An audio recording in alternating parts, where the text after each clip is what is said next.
Welcome back to Lost Legacies. I'm Matt. And I'm Sam. Here we are, Sam. Season 2, Episode 8, Collision.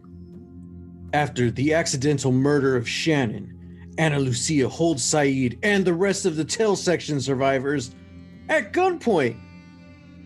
Hang on. Just in case we want to change it in the edit.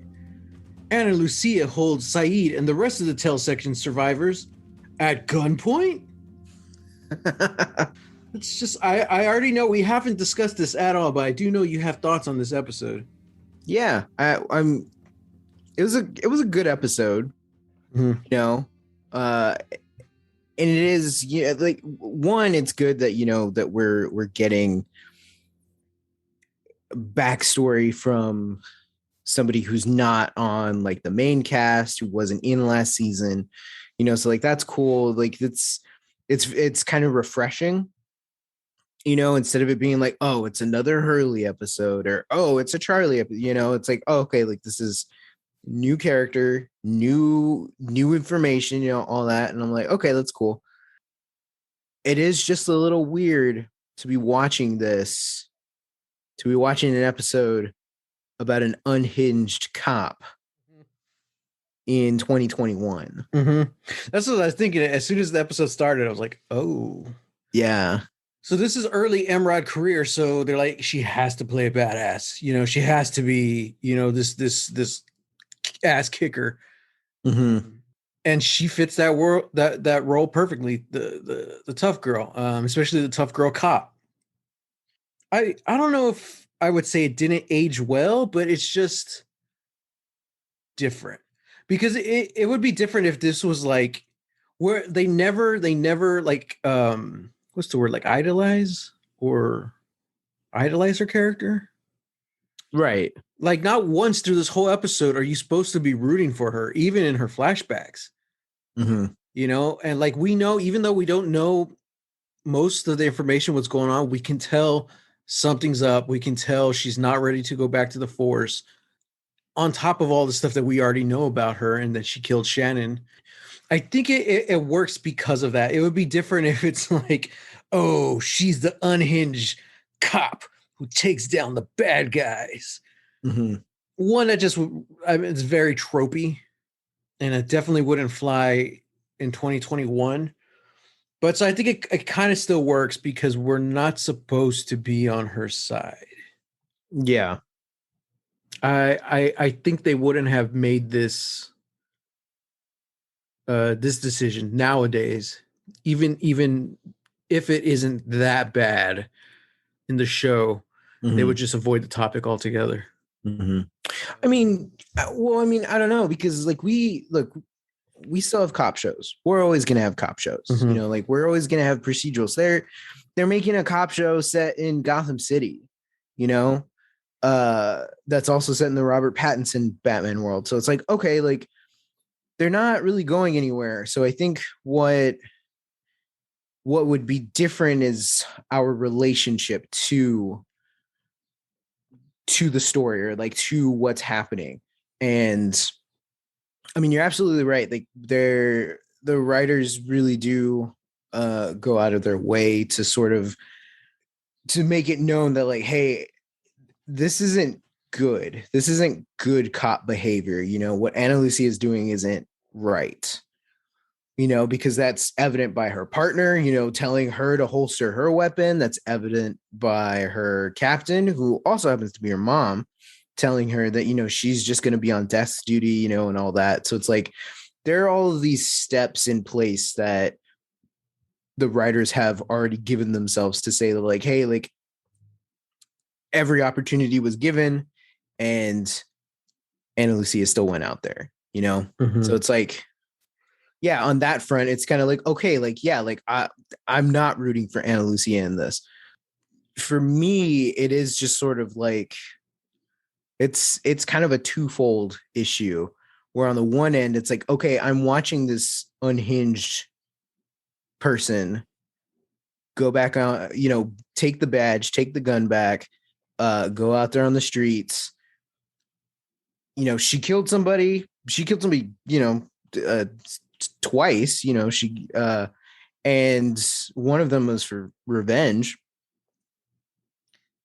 And I'm kind of left with the notion of like, okay, why am I seeing this? Is this to sort of like give me insight into her fractured psyche? Because I already got that last week when she killed Shannon, you know, and the fact that she's like tying up Saeed and all that. So it's like, I'm wondering like, okay, why this avenue, you know, and hopefully that can be explored a little bit later. But the second issue I have is that this is the only, well, okay, not the only, but this is one of the only Latinx characters in this series. And one's lovable goofball Hurley, and other one is rogue cop, unhinged shooting person Ana Lucia. Mm-hmm. You know, and that sort of like, obviously, yeah, like we should be able to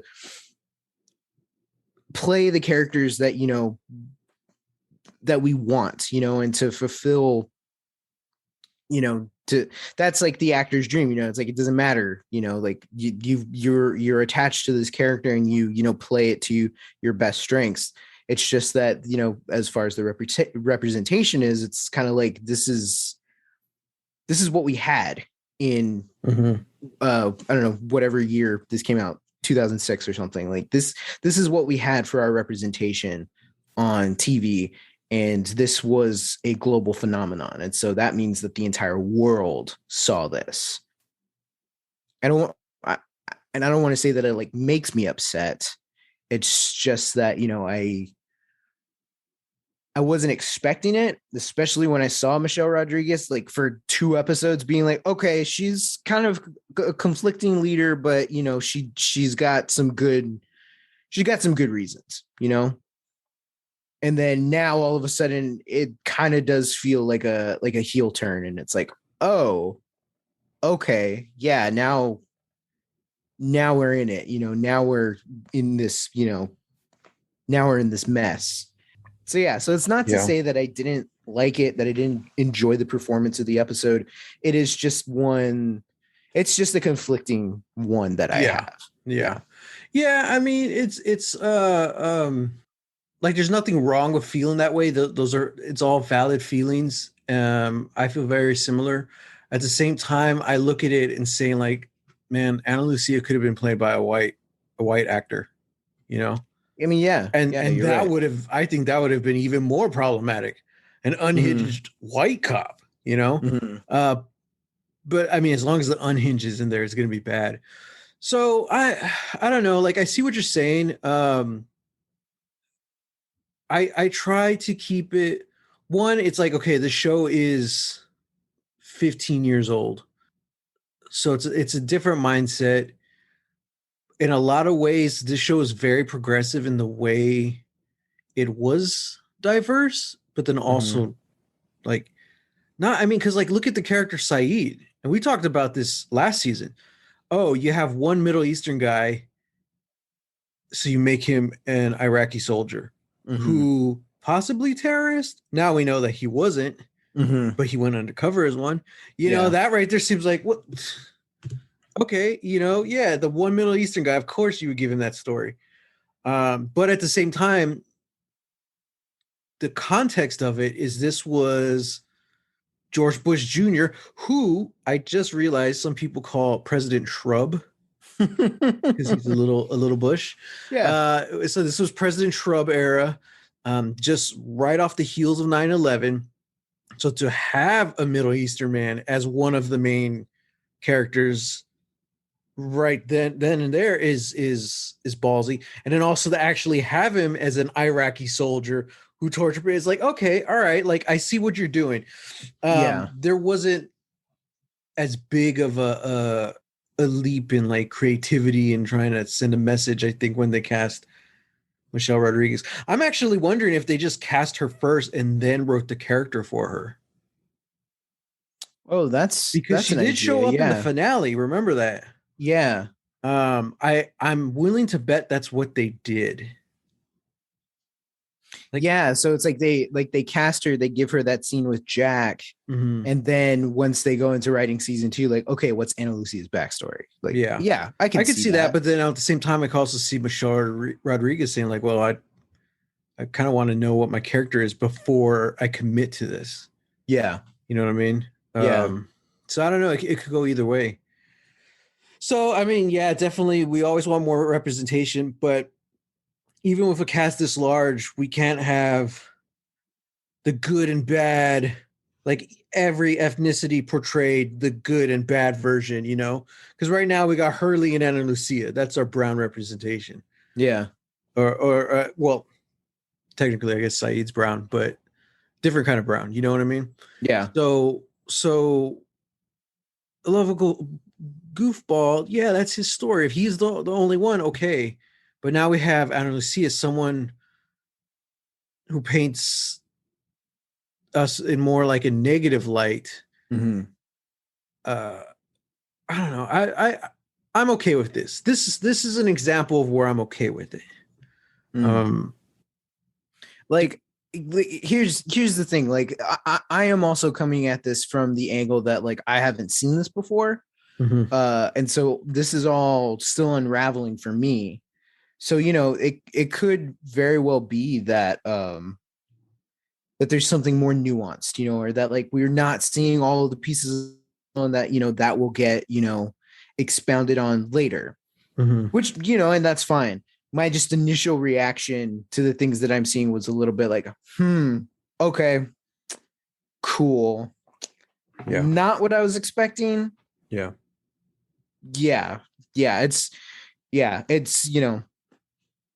and yeah, like that, going back to what you were saying, like, yeah, this was post 9/11, like almost immediately post 9/11. And that was a completely different world from the one that we're in now. And you're absolutely right. To have a Middle Eastern man on the main cast as, that, uh, as a former Iraqi soldier, like, that's huge. That is in itself almost a political statement. It's like, hey, like, we're here, like, we're all like, this is this is a multicultural show, in a sense. And that's radical. That's a completely radical idea. And then to have as many like well written and portrayed female characters in this series as well, like, that's radical as well. So, like, yeah, it does kind of suck that, like, the one Latino woman is, this, hot-headed, badass with a gun. But at the same time, it's like, this is rounding out a cast of, other characters. And you're absolutely right. If it wasn't Ana Lucia, it could have been a white man, you know? Adam Lawrence. I don't know. I was Adam like, what? Tall Boy. What's yeah? What's the No, more? damn it, not Tall Boy. Yeah, yeah. So like, you walk that line. Like, yes, the one female Latina character we have in the show is this character. So what's the solution? We have another female Latina character who's totally sound and grounded. You know what I mean? That's one of those things like, okay, well, what's the solution here? Like, Yeah. if we don't write this character, how would it? I think one thing we need to be careful of as writers is we need to be, definitely open to writing characters that are representative of us, but also of everyone for sure. But at the Mhm. same time, you can't just throw in statements. You can't make a story off of just statements. The Saeed character is such a statement, and we're really trying to be diverse, but it works because Saeed is one of the most complex and layered characters on the show and on Right. television at that time. You know, the other Middle Eastern guys on television were all terrorists on 24. Mm-hmm. So it works for him, but you can't tell a story. You can't do a show of just statements, just ideas. So we need to strive to do the Saeed thing. Okay, how do we really tell the story in a human way?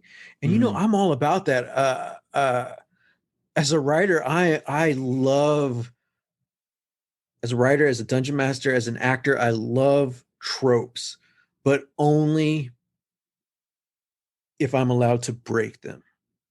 Mm. Not this whole, oh, he's the jock meathead who he just wants to dance. It's like, no, he's the jock meathead who actually has empathy for someone, who actually he's Fred from Scooby Doo. You're like, you know what? You're a good guy, Freddie Prinze Jr. You're a good guy. It's things like that. And I forgot where I was going with this. Okay. But I think that should be our goal. We should always, in order to fix it, in order to do it right, we have to be as realistic as possible, or at least as possible as you can with whatever content you're making. Mm-hmm. But also just try and be human, try to see it from their perspective and that people's perspective, do it in a respectable way. Because on the flip side, you don't want to say, oh, well, I guess I can't have any brown bad guys, so it's like you really want to, the stories you want your audiences to care about, you have to care about. Yeah. You can't just, I'm going to check off the boxes just to make sure everyone is represented. It's like, no, you need to do the work, Mm-hmm. And that's a rule that's not just in a world trying to be diverse. That's a rule as old as writing has been around. Do the fucking work. Mm-hmm. Make some good characters. So last thing I want to say about the diversity aspect of this is, this was Ana Lucia. It was never glorified. This character is never glorified. In fact, it's very much, she's like a train wreck. And this is very much of like the downside of that character. Mm-hmm. The unhinged cop, which is usually always seen as really cool. And you say no, especially the end, kind of like the twist ending. It's like, no, this is a broken individual. Mm-hmm. And that's what really sold it. I completely forgot about the ending where she finally reveals at the end, just to the guy that she kills, that she was pregnant when he shot her. I was like, oh yeah, okay. It's like cautionary tale. Those characters you always see Michelle Rodriguez playing as a badass? Be careful, because in real life, they're not real like that. I don't know. This here is real. I don't know. You were going so strong. You had it. And then I know. Then you flubbed it. I just flubbed it. But you see what I'm saying? It's kind of like, it kind of felt like a more real version of that. It's like, yeah, this person isn't a hero. This is someone who's extremely dangerous. And also, it really mirrored Sawyer's story from season 1 when he goes to kill the guy at the end, and he does, and it turns out it's the wrong guy. Yeah. I don't know. It's just interesting because as dangerous, and we've talked about Sawyer before, how they always go to extra lengths to remind you how dangerous he is, because they can make him a joke every now and then, but they'll always bring it back every couple episodes. Like, no, this is a bad dude. Mm-hmm. And I think this was kind of the first time we see that with Ana Lucia. We knew she was unhinged. We know she shot Shannon accidentally, but unhinged, just the fact she's just trying to survive. But this one, like, oh my God, like, is she going to kill Saeed, an innocent guy, from her perspective? Mm-hmm. And I love that talk they have at the end. They're just too, what does he tell her? He's like, what's the point of killing you if we're both already dead? I was like, oh God. Yes. Oh. Yeah. So, yeah, I mean, we really don't have to talk about, we talked about the important stuff in the flashbacks. Yeah, the rest of the episode is kind of just like everybody, one, like the original, the beach crew, they all find out about the Rafties are back. They have kind of small little reunion. Kate and Sawyer have like a moment where Kate's holding him and because he's sick and all that and stuff. Jack is right there, Yeah, and Jack is right inches there. away. Like, oh, Uh-huh. I It's never learned okay that in because medical Jack ends up, school. huh? He says, "What did he say? I never learned that in medical school." Yeah. Whispering in the ear. Yeah. Yeah. Yeah. It's okay because Jack has Ana Lucia at the end of the episode. So it's like Yeah. we're okay. So everyone is slowly reunited. I think it's really cool the way they do it too. Mr. Echo runs into them and they take him to the hatch with Sawyer, and then Michael leaves and Bernard and Libby leave. Also, did Bernard? I'm sorry, Bernard. Go to your damn wife. Your pants are falling off. Did you notice that? Like, I never really noticed it, but like his whole leg is like hanging out of his pants. Yeah. Like, dude, I would have cut like from the knee down and Mhm. tried to like retie it to cover the top. Yeah. Yeah. Almost like a skirt, but just for one leg. Because man, his whole leg was sticking out. Yeah. I was like, oh, come on, Bernard. This is why you need Rose. Get it together, Bernard. Get it together, man. Just all the little mini reunions, so good. I love the moment when Jack sees Michael, and I was like, hug, hug. They didn't. They're not huggers. I But it was a know. cool little bro moment right there. I was like, yeah. I love. I mean, they kind of only really teased it, but Mr. Echo and Locke, when they first meet, Mm-hmm. and there's hello, hello, Mm-hmm. and they talk a little bit here and there, but I'm like, there's oof. Those are two very like mental characters. They're going to be fighting on the astral plane. I know it. So, Oh, is that a Matt prediction? yeah. But the end of the episode was just so. Anytime it gets emotional and lost, Giacchino just starts playing that piano. Mm-hmm. Doo, doo, and you hear the same violins he uses all the time start coming out. But it builds and it builds and it builds. And it's just like, oh my God, dude. It's just nonstop. Like, just when you think it can't get more emotional, it does. And I'm just talking about the music. I'm like, dude, what the? Mm-hmm. So first we see Michael reunite with Vincent. Oh. We eventually see Bernard and Rose reunite. As soon as that happened, oh, dude. I cried. The tears were coming down. Uh-huh. And then Jin runs to Sun. And I was like, oh, ugly cry, dude. I'm like, no, what is this show? Yeah. Oh. And then how do we end it? Saeed's walking off with Shannon, and Jack is just looking. He just shares the glance with Ana Lucia, and he's heartbroken. She's scared, and she doesn't get that happy reunion. I'm like, oh man. Mm-hmm. All in all, like, it was a good episode. Maybe things could have been handled differently. I don't know. It was good. I also feel like, though, a lot of it was tied down to wrapping things up. Mm-hmm.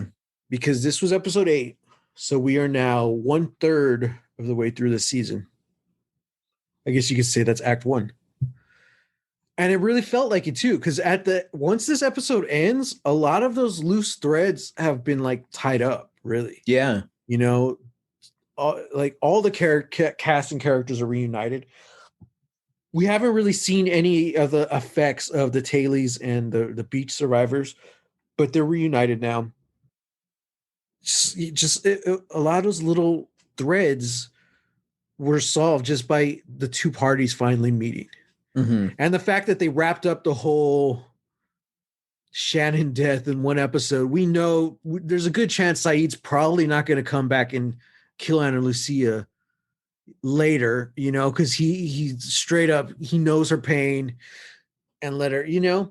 I mean, who knows? I don't know. But they made that point that was the story of this episode. Mm-hmm. That was the whole crux of this episode. Ana Lucia leaves her fate in Saeed's hands, mm-hmm. and he spares her. I feel like a lesser or a more poorly written show would have let that keep going. Mm-hmm. for longer, but I think it's almost even hits harder that it's already done. Mm-hmm. You know, it's like, well, now Saeed's got to move on. Can he? Who knows? But it's not going to be a vengeance thing. I don't know. It just kind of hits you harder. Like it's done. It's just, and that's the way her death was. It was pointless. It was meaningless. It was just a freaking accident. Mm-hmm. And it feels that way because like that's in the past. Now, how do we move forward? How do we move on? Mm-hmm. Uh, um, I don't know, because I'm trying to put myself in the writer's room here. Like when they meet up before they start filming and doing the writing, how far ahead were they able to plan? Were they able to map the whole season or what? You know, because these first 8 episodes seem like a good solid chunk. You have the Mm-hmm. Hatch, and then you had the Tailies trying to reunite. Those Mm-hmm. two stories combined. And now, like those two stories, the main driving force of season 2 is over. We still got like 16 episodes left. That's kind of what I'm talking about, saying how like it was the end of Act 1. Like, Mm-hmm. It's like, what's the rest of it gonna be? yeah, like we pretty much tied up everything from season 1 Mm-hmm. and everything we've seen of season 2. Of course, there's little things like we got to get Walt back. Mm-hmm. We still have questions about the others, all that stuff. But it's like the main driving force of season 2 has stopped. So now I'm nervous. I'm like, oh, is that a good thing or a bad thing? I don't know. I don't know. Because I'll tell you this. I don't know if I've already mentioned this on the podcast, but spoiler alert, I did not like season 2. I don't remember liking season 2. But now that we're here and we're 8 episodes in, I'm like, dude, I love this. Like, what was I thinking? I don't know. A lot of help you've been, Sam. I'm trying to figure out what my mindset was back then, and I can't. I don't know. That's not on me, man. That's a you thing. Yeah. Well, geez, what else happened in this episode? Like, I feel like a lot happened, but it was really just.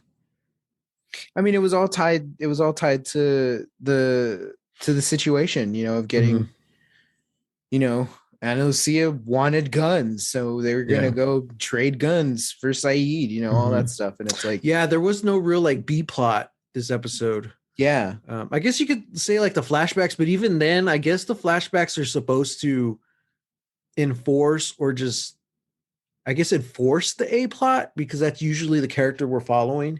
Yeah. So yeah, there really wasn't a B plot. In fact, this episode really reminded me a lot of season 1 because I felt like a lot of the characters have been absent for these first 8 episodes, or if they do show up, it's just here and there. Yeah, it's very little. But like, I feel like everyone except for Claire showed up this time, and even though they just had a little to do, it felt kind of like, hey, we're kind of back to normal. And if you think about it, it's still like only a week since the season finale of part 1. So it kind of feels like, hey, everything's getting back to normal now. Well, let's just do predictions then. Let's just get into it, because if everything's wrapped up, what do you think the rest of season 2 is gonna entail? Well, one, Michael's gonna have to go after Walt. You know, gonna try and do something. He's got to find his boy. And of course, obviously, like, they have to come in contact with the others, like face to face. You know, they've been such a prevalent force this whole season, and we've barely glanced at them. You know, we've had like our 2, you know, camp infiltrators, but it's kind of like, yeah, they're gonna need to come face to face before season's end. And I'm willing to bet that they're the ones who have chained and mind melded with the polar bears. Oh, the others? Yeah. Yeah. All right. So this one's interesting. What do you think about MVPs for this episode? Yeah, that's an interesting one. I'm gonna give it to Naveen Andrews. Oh, nice. Okay, yeah, I was gonna say for sure. Yeah, because, you know, like, for like let's not, let's not get it twisted. Like Michelle Rodriguez does a good job as Ana Lucia, and portraying this person who's very, yeah, has a fractured, mind state. But there were so many instances where it's like you can tell that Saeed has this pain in him and there's nothing he can do. Not just because he's tied to a tree, but because it's like, what's the point?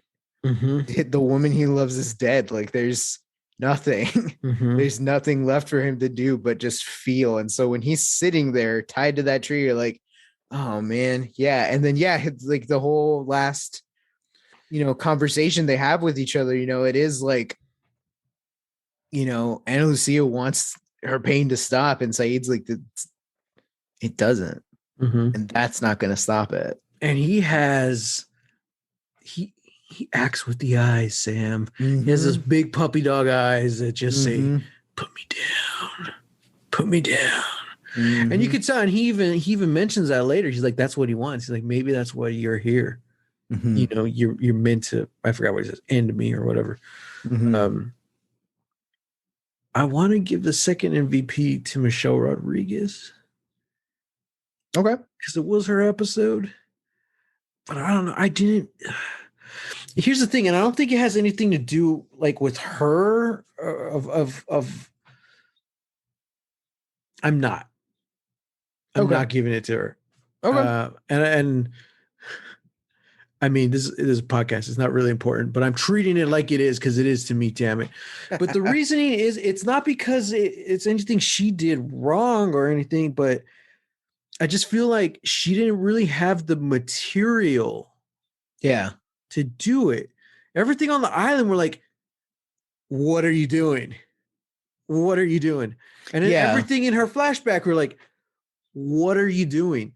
Like, it's an interesting storytelling technique, but they give us very little to latch onto and to empathize with her, to root for her and to follow her, especially after knowing what we already know these past couple episodes. And then she killed Shannon, who I think I love Shannon, but it's just like I think they could have done this with a character that would have been interesting. Maybe like Sawyer, what are you doing? Like, I'm willing to stick it out with him because we're already used to him. We already know his backstory. And on Lucia, we don't. So it's kind of like, no, man, I got zero tolerance for this right now.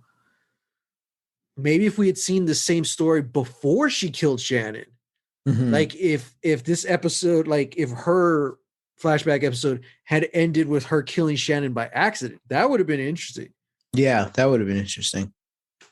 Because I still liked her before she killed Shannon, Yeah. Even though it was an accident. Like, I don't know. I just feel like they could have done it differently. I've seen shows like this. I've worked with actors like this where this character is trying to get something across, but they're not like acting against it is like a brick wall. Like, you're not giving me anything. And Ana Lucia didn't give us anything until that very, very last flashback. Yeah. Like, well, shit, that changes everything. But it was a great twist, and it changes my perspective on her character completely. But the episode's already over by that point. I was like, well, I stuck it in long enough. I'll feel differently going forward. But as for this one, it's like, yeah. So unfortunately, Michelle Rodriguez will not be getting MVP this one. Not due to her anything she did, but just because she didn't have the material. Okay. So who are you giving MVP to? No, and I think I was going to give it to Naveen Andrews. Okay. And I can't really think because it was such a M-Rod heavy and focused episode. Yeah. There really wasn't anyone else who had that opportunity other than Naveen Andrews. Yeah. Okay. I think we've had 2 this season, Sam, with only 1 MVP. We have. Oh, man. It's crazy. Either the show's quality is going down or our quality is going down. I don't know. I think our quality is going up because we're expecting more. It's like, all right, you're in your sophomore season. You gotta do a little bit more than than just cry to bring it. All right. Yeah. Okay, well, let's talk about that real quick. We are through the first act of this season. So what we have so far, how do you feel about it compared to season 1? Obviously the pacing is much different because they're telling different stories, but if you were to compare like the 2 seasons from just what we've seen so far of season 2, how do you feel? Is this a step up for Lost? Is it going in the right direction? Yeah, I would say it's a step up because I feel like we haven't had, at least for me, we haven't had an episode yet that's been just like, okay. Yeah. Even this episode where I was where I felt a little bit like that, it wrapped up very nicely. And I was like, oh, okay. Yeah. I see what they're doing, all that. So yeah, I'd say like these episodes are, I would say, as strong, maybe a little bit stronger than the first 8 of season 1, Mm-hmm. Also because, we've had some really good episodes sprinkled in here. And also like it just in terms of like where the story's going, and they're ramping things up. Like the first season is very much about survival, and just getting through the day to day, kind of the monotony of it. Whereas this is like, no, we're full blown into like genre fiction now. Like we're in it. This isn't just a survival show. This isn't just about people trapped on an island. We're adding some weird lore. We're doing this thing. Like we're taking these characters, we're putting them through the ringer, but with other characters that have also been through the ringer. Like they're doing more, and kind of feels like they're throwing darts at the wall, seeing what hits. But I mean that as a compliment. Like they're mostly sticking. They're mostly grouped together. Like it's going pretty well. Yeah. Yeah. Yeah. I was gonna say, I think these first 8 episodes, although the pace isn't exactly what I hope for, like it's a pretty fast paced season, but like the pace of the series, like of how much we're getting. I think my only real complaint is like we've had the hatch and we've had Shannon's death, where like we spend 3 episodes on the same thing. Yeah. From different perspectives. And it's like, okay, I mean, that's cool, but I'd rather you do that in like 2 episodes maybe, and then we can get the story going again. Right. Just because we still feel like not much has happened. It's just what has been stretched out. Yeah. Well, now that Act 1 is over, let's see what Act 2 is going to bring. Who knows? I don't even remember. Because next time we're talking about season 2, episode 9, What Kate Did. Kate begins to question her sanity after she starts seeing things that should not be there. Meanwhile, Michael and Mr. Echo go through orientation. Oh, interesting. That's interesting.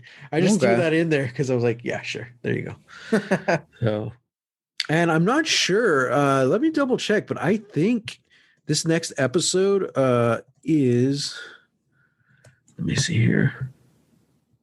Mm-hmm.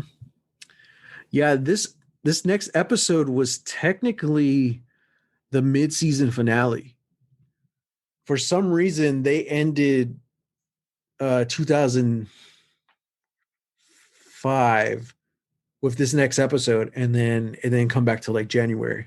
I was like, oh, that's interesting. Interesting, yeah. Doesn't mean it's going to be good. Doesn't mean it's going to be bad. That's true. But yeah, after that, that's it. That's 05. Moving on to 2006. Wow. I don't remember anything that happened then. I'm talking about like in the world specifically. I don't know. I was at film school. I wasn't paying attention. I was probably getting drunk on sangria because I was 18 years old, stumbling around New York City in the dark. Yeah. So. What, 2006? Yeah. So season 2 was 0506. What's 0506? Yeah. Okay. I finished middle school? Possibly. Right? Yeah. Yeah, that had to be my 8th grade year. Ah, I don't miss those times. Yeah. Well, you know who else doesn't miss those times? Shannon, because she's dead. Oh, thanks, Matt. Yeah. Thanks for bringing that back. Guys, I hope you had a good time. I feel like this was a darker episode. It was a little more serious, and yeah, we'll go with serious. Maybe not so dark, but serious. If you had fun, let us know anyway. If you want us to get darker, let us know anyway. Because we can get dark. We can get dark. We can get really dark. So you let us know at #LostLegacies. And as always, you can find me on Instagram at Holy Hand Grenade of Antioch. And on Twitter at _Matt Jimenez. Or just in case we want to go for a different vibe for this ending. Or on Twitter at _Matt Jimenez. This reminds me of Dora. It's Dora. If you want to get everyone's attention, you have to end your sentence in the form of a question. Uh-huh. Try it. Yeah. I bet it'll work. And you can find me on Twitter and Instagram at Reel. That's REEL Texas Weirdo. There you go. All the followers are flocking as we speak. Who knew? All we had to do is talk like Dora the Explorer. I know. Cool. Well, as always, guys, thank you for listening. Thank you for tuning in. Don't forget to like, subscribe, share, review, and rate. Hit all the buttons. Hit them all. Matt and I, we love doing this in our free time, and this you interacting with all of that, like, that's gonna help us, I don't know, branch out to more people. We, as of yet, are still not in Antarctica, even though I think the algorithm doesn't show us. Yeah, it doesn't show us, so we could be. We could be, but we did just get our first listener from Bangkok. Hey, welcome to Lost Legacies. Mm-hmm. So so until next time, guys, get lost.